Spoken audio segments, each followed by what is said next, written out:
Properties की बात करेंगे, किसके, रेशनल नंबर्स की। क्या क्या प्रॉपर्टीज होती हैं, कौन कौन सी प्रॉपर्टीज और कौन कौन से लॉ वो शो करता है, इसकी बात करेंगे।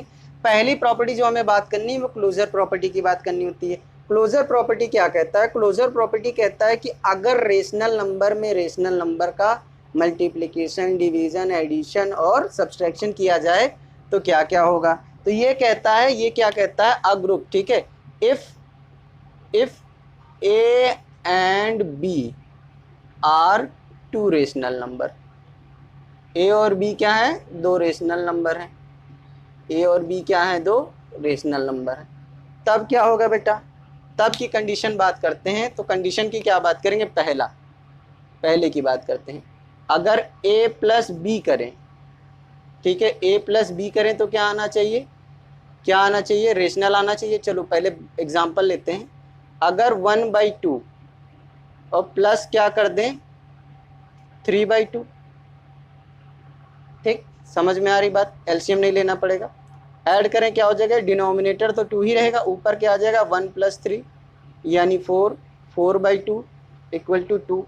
2 भी एक क्या है, रेशनल नंबर है, क्योंकि इसके नीचे कुछ नहीं है तो क्या है, 1 है। इसे P/Q के फॉर्म में लिखा जा रहा है और Q 0 के बराबर भी नहीं है, और P और 2 और 2 और 1 क्या है, इंटीजर भी हैं। तो हम कह सकते हैं कि A + B क्या है, एक रेशनल नंबर है, रेशनल नंबर है।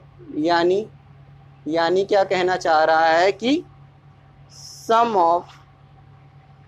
ऑफ टू रेशनल नंबर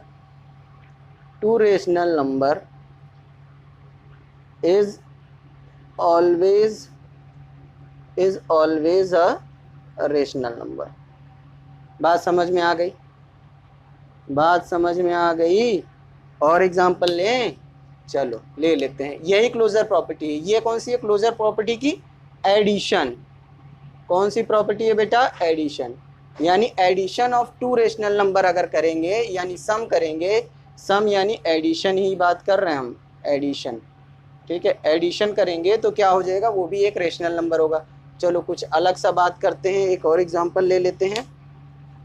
यहाँ पे मान लो 2/5 ले लिया और 3/5 ले लिया, ठीक है, तो क्या आ जाएगा, अच्छा 3/5 मत लो, थोड़ा अलग ले लेते हैं ना, चलो 7/5 ले लें, थोड़ा अलग, ठीक। चलो एडिशन करेंगे तो ऊपर क्या आ जाएगा, 2 + 7, तो ये क्या हो जाएगा 9/5। इसको आप डिवाइड करोगे, कैसे डिवाइड करते हो, ऐसे करके डिवाइड करते हो ना, 5 1 जा 5, यहाँ 4 बचा, तो यहाँ क्या लिखते हो, कोशिएंट पहले, रिमाइंडर ऊपर और डिवाइजर नीचे, 1 होल 4/5, 1 होल 4/5। ये भी क्या है, एक रेशनल नंबर है। या आप कहो 9/5, ये क्या है, P/Q के फॉर्म में है और Q 0 नहीं है, तो इसलिए ये भी एक क्या है, रेशनल नंबर है। ठीक है, समझ में आ रहा है।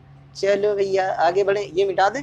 चलो अगला बात करते हैं, अगले की बात करते हैं। अगला जो प्रॉपर्टी है इसका सेकंड, क्लोजर की ही बात कर रहे हैं अभी। अगर बात की जाए A - B, तो A - B की बात की जाए तो चलो मान लेते हैं, अगर सीधा बात करें तो 4 - 3 कितना होगा, 1। अगर 5 - 2 की बात करें तो क्या हो जाएगा, 3, ठीक है। अगर 2/5 और -3/5 की बात करें तो क्या हो जाएगा, 2 - 3/5 इक्वल टू क्या हो जाएगा, -1/5। इसके नीचे भी कुछ नहीं है तो 1 है, इसके नीचे भी कुछ नहीं है तो 1 है, ये तो 1/1 है। यानी P/Q में इसको भी लिख सकते हैं, P/Q में इसको भी लिख सकते हैं, P/Q में इसको भी लिख सकते हैं। तो A - B यानी दो रेशनल नंबर थे ना हमारे, A और B, तो ये भी क्या है, रेशनल है, ये भी क्या है, रेशनल नंबर है, रेशनल नंबर है। यानी अगर हम लिखना चाहें तो क्या लिखेंगे, सब्सट्रैक्शन, या इसको क्या लिखते हैं, difference of two rational number is always a rational number, ठीक है। अगर दो नंबर का हम क्या करें, डिफरेंस निकालें और वो दोनों रेशनल नंबर हों, तो हम क्या कह सकते हैं बेटा, कि उनका जो आंसर आएगा वो भी क्या होगा, रेशनल नंबर होगा। ठीक है, अगर दो नंबर का सब्सट्रैक्शन करें यानी डिफरेंस निकालें और वो दोनों रेशनल हों, ए और बी दोनों रेशनल नंबर हैं, तो उनका डिफरेंस क्या आएगा, एक रेशनल नंबर आएगा। ये क्लोजर प्रॉपर्टी है। अभी दो प्रॉपर्टी और है क्लोजर में, इसे कॉपी करो। बात करते हैं क्लोजर में थर्ड क्या आता है।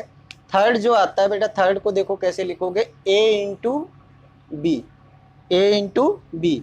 अच्छा मल्टीप्लाई करो जरा, 2/3 इंटू 4/5 कितना आ जाएगा बेटा, ऊपर 8, न्यूमरेटर न्यूमरेटर से, डिनोमिनेटर डिनोमिनेटर से, 15।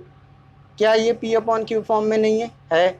चलो -3/7 इंटू 1/2, इसको मल्टीप्लाई करो तो -3/14। क्या ये नहीं है? ये भी है। तो यानी multiplication of two rational number is always a rational number, rational number. ठीक है, समझ में आ रही है बात? चलो तो इसको क्या लिख सकते हैं, मल्टीप्लिकेशन ऑफ